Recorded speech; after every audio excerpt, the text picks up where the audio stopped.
it's the weekend, and as promised, the Oreo Nutella Rolls. We'll cut into these and see what the guys think. Say that one more time so everybody can hear it. These are really good. Yeah. These are really good. Haven't gotten to the core yet. Don't know about your injection, if your injection process is panned out yet or not. I couldn't really do an injection with these because there's so much stuff on the inside. Mm-hmm. You know, there's Oreo and... But I want you to take this as a compliment. These are the best ones you've made, and it's not even close. These are good. Yeah, like this is... This is peak... First off, this is peak male performance right here. Standing around eating cinnamon rolls? Okay. What do they call it? Cleetus' pancakes? Oh, no. They're not going to have to live. These are really good. These are... if y'all are interested in a recipe... I'm not giving it away. Too bad. Hit me up, $400. Got you. Same thing as off-the-shelf tunes. They're really good. All right, I want to eat another one to turn the camera off. How about if we sell 100 t-shirts, I will post the recipe. No. Because No? we sell 100 t-shirts anyway, but like, no. I'm saying like It's gotta be today. more than that. Like today. We No, sell it's- 100 t-shirts today. I don't care what you do, as long as you keep making these for me. I don't matter to me, you know? Okay, well, there's some more in there, so, I mean, y'all enjoy. God dang, this is really good. This tastes like Cleetus. Oh, yeah? Yeah, I feel like Wilford Brimley is driving down the driveway right now. Bringing Yeah. us our diabetes testing supplies. Yeah, I feel like Brimley is on his way. These are good. Okay. All right, cool. Glad you like them. What up? What's up? I stole the camera from Laura. Yeah. She's gonna be mad. Yeah, she'll be all right. She's gonna get over it though. So, what we got? I was talking about this last night, and I got to here basically. I Yeah. got up to here. Dude, this thing's tricky. This stupid gimbal thing. Okay. All you people complaining about Laura's videography skills, you can all complain about mine now because they're not any better. Oh, that thing's got controls on it. Yeah, too. it's got That's a lot pretty of cool. controls. Anyway, so what we got going on? Yeah, so this is our engine harness to bulkhead. So Cleetus has 24 injectors. Yep. So we have 24 injector leads going on here. These will be our under the intake injectors, which are his small like pump gas injectors. Yeah, I went over them. yeah. I went over all the different. Oh things. yeah, so yeah, I mean this is pretty much shrunk. We got all our Raycam on here. So we got DR on it. Yeah. So what do we do next? So now we're gonna label everything. We're gonna do these joints, Yeah. wrap these in Kapton, and then we'll put some SEL over them to protect the joints. Yep. Make sure they don't come apart, and then we'll label everything, terminate it, and then we'll put it in the car. Yeah. So we got a label, then clear, then boot Yeah, for the injectors. for the injectors. Yeah. Yep. And so there's like a billion steps to this.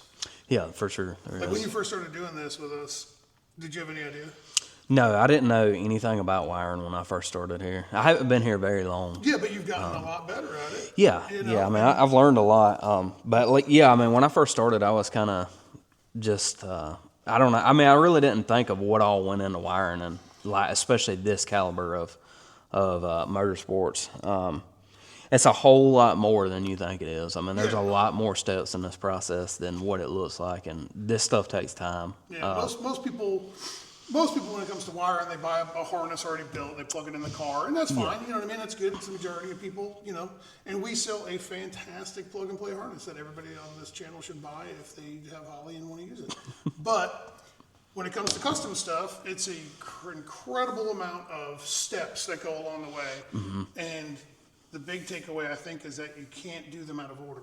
Because if you do them out of order, what happens? Oh, you're gonna have to redo everything. Right. I mean, if you do something out of order, like if you were to like these right here, if we didn't Raycam these, or if we didn't put SEO on this would just be a nightmare for Cleetus or end user, you know. Yeah, I mean, for it just sure, that would be well, terrible. even if you like, if you slid all the boots on all this stuff and terminated all this stuff. Oh, and then you do forgot this, to put your SEO on. screwed. Then you got to take all that back off Yeah. and put your SEO Yeah, on it. depin everything. You have to pull the boots on. Huge pain. You know what I mean? Or like you forgot to put clear on. You know, Oh, same yeah, deal. Like yeah. so.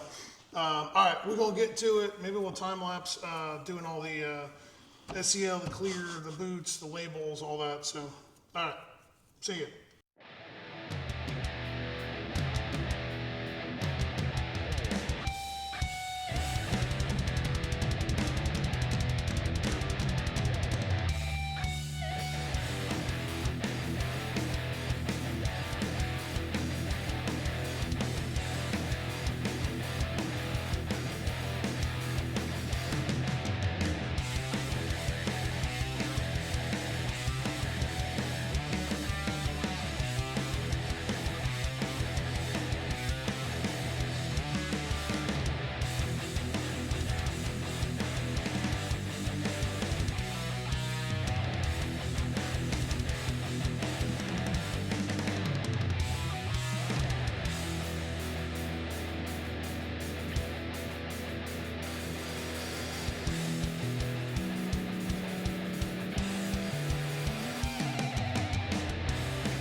So is it completed now?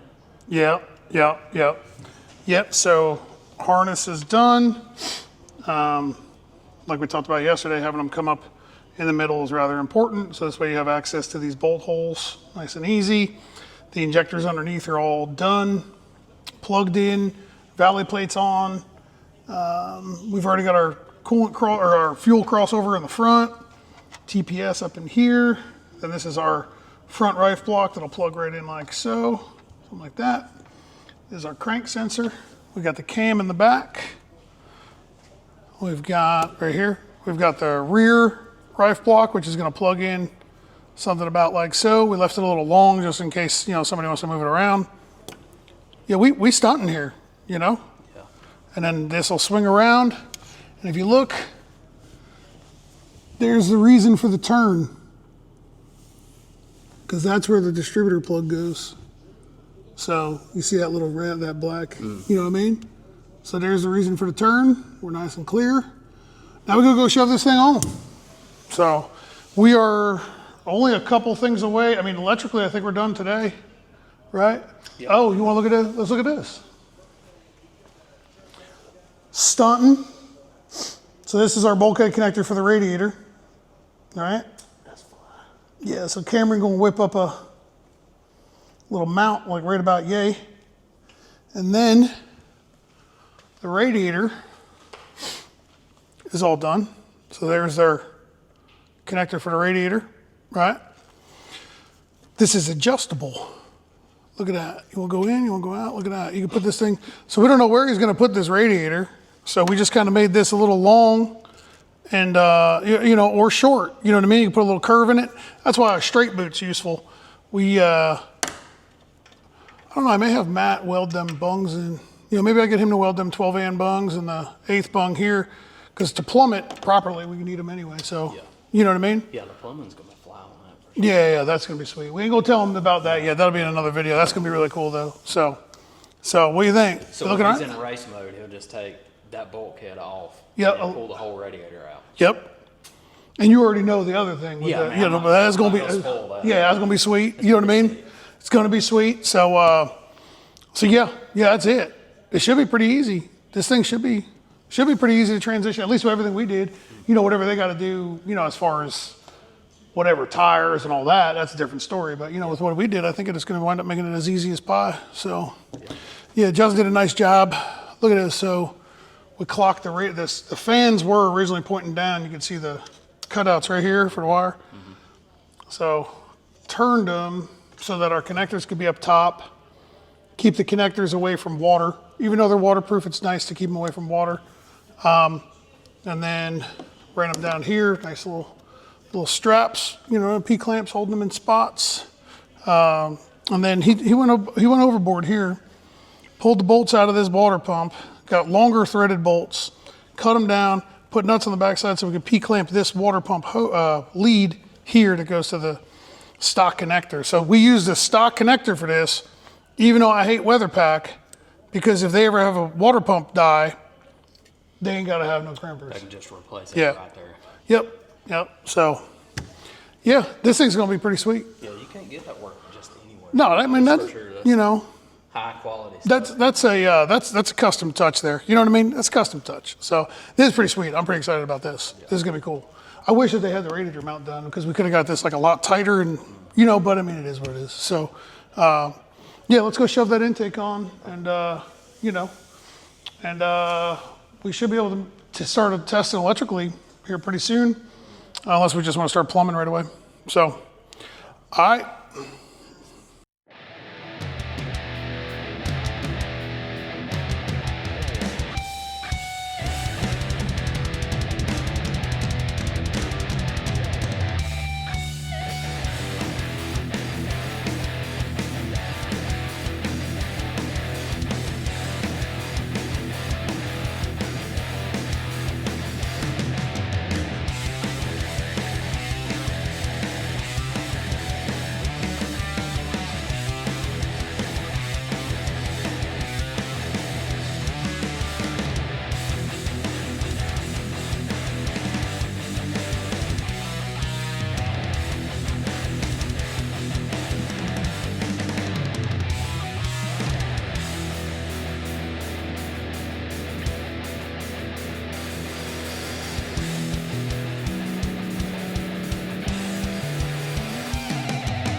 So the main engine harness is done. It is in the car, and I'm just saying this is pretty sweet. So those cool special little touches that they like to do. So I'm going to hand the mic over to Devin so he can kind of go over some of the finishing touches here. So you probably saw in the time lapse that we had, Daniel terminated all this, all the injectors, and all the 8 that are underneath of the intake manifold, as well as the 16 above. Pretty tight with this style billet valve cover. There's just kind of really no way around it. So they do come on, the valve covers do come on and off with the injectors there, so we've already did that. I also tried to time lapse, like putting the intake manifold on. So these intake manifolds with a rear cam sensor can be an absolute nightmare. So in the last video, I was explaining how we had to do this kind of loop to come out right here. And now you see why. We had to clear this hose here and this cam sync plug, and then we had to come in behind here, but underneath of it, because that's where all of our wires are gonna run.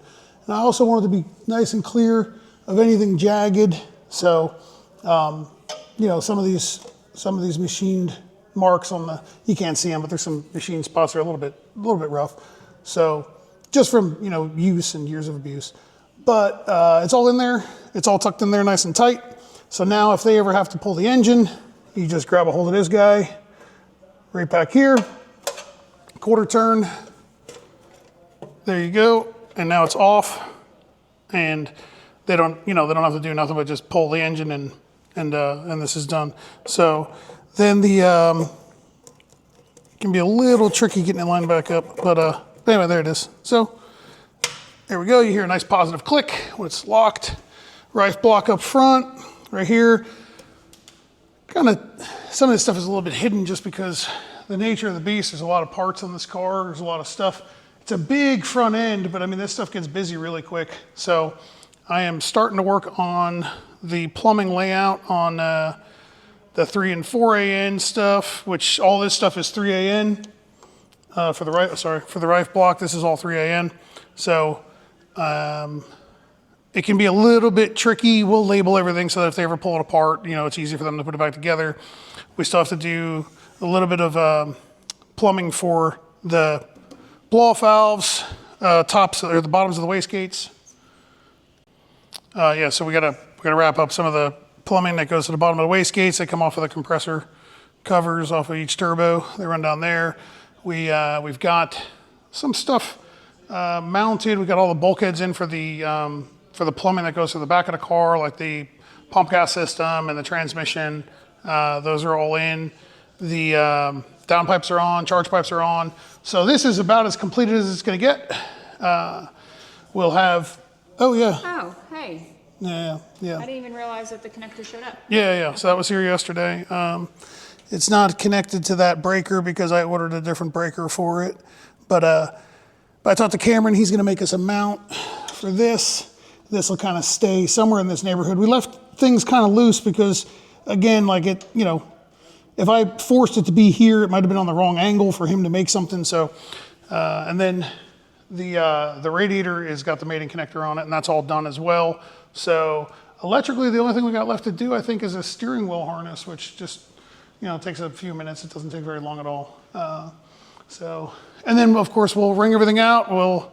I'll write all the programming for it, and then we will test fire everything, and then we will fire it up. But before we fire it up, we got to plumb it. So. Is the trailer wiring done? Yeah. I believe so. Yeah, I think so. Yeah. Yep. Justin was working on it yesterday. Yeah. Hang on, I'll run this up here.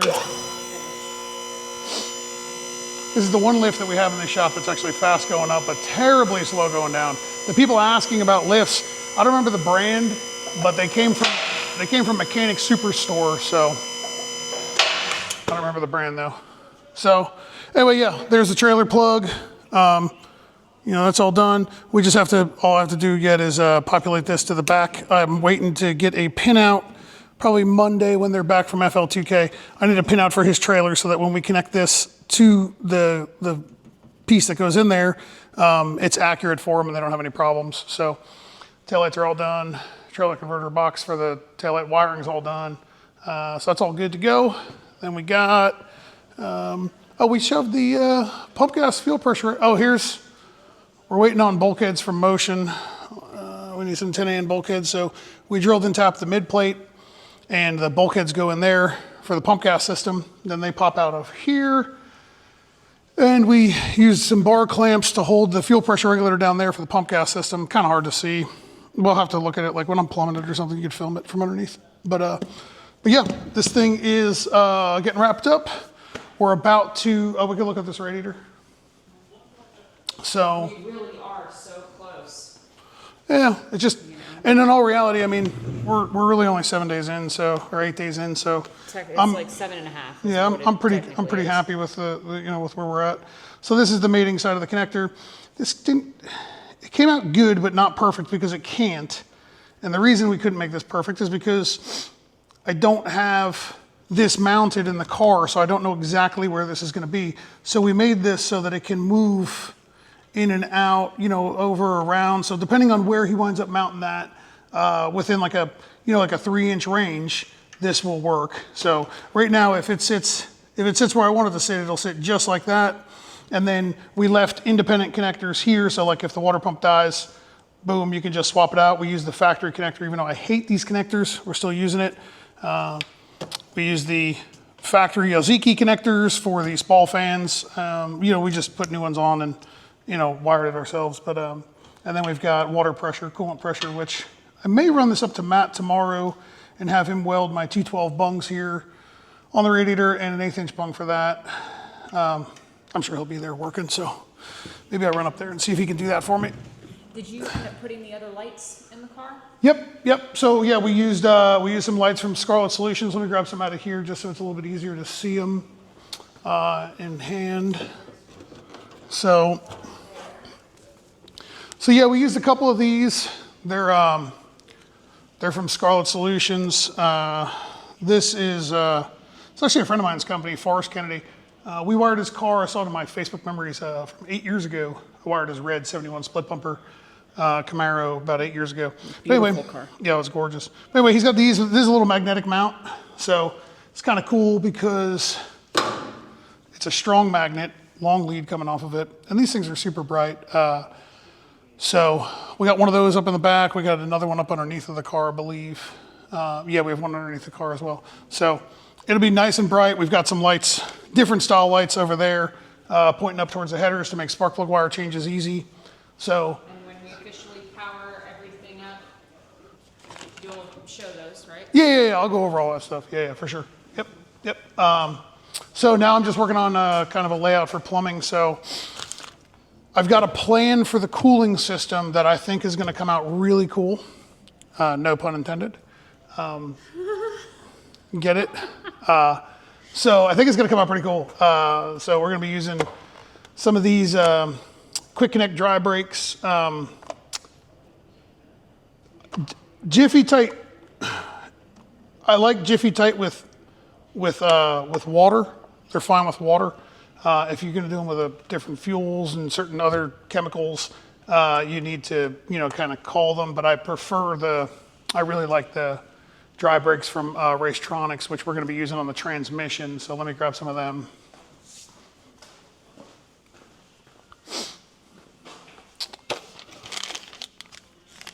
So we're going to be using 4 of these on the transmission. These are bayonet style dry brakes. These are dual sealing, which is very nice. They are a higher flow, and these are actually the titanium version. And you would be blown away with how cheap they are.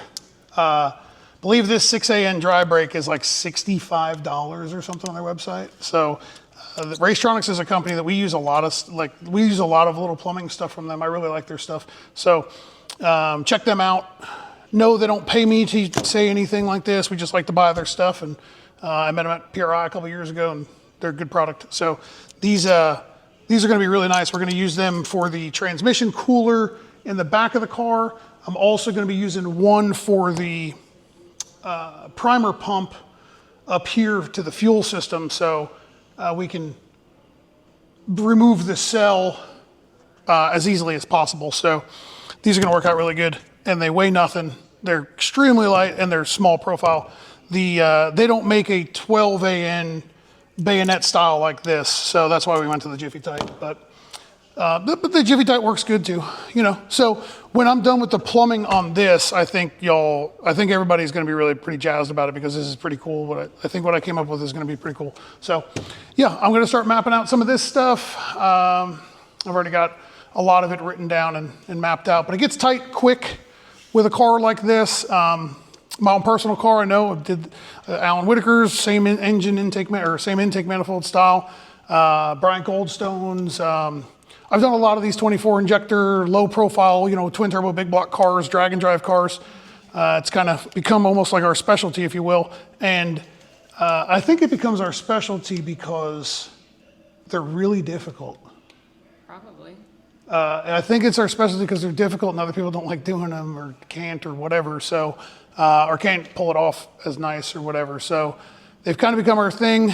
But I've got a lot of experience doing them this way. So I think we're going to have a really good end result with this. So, yeah.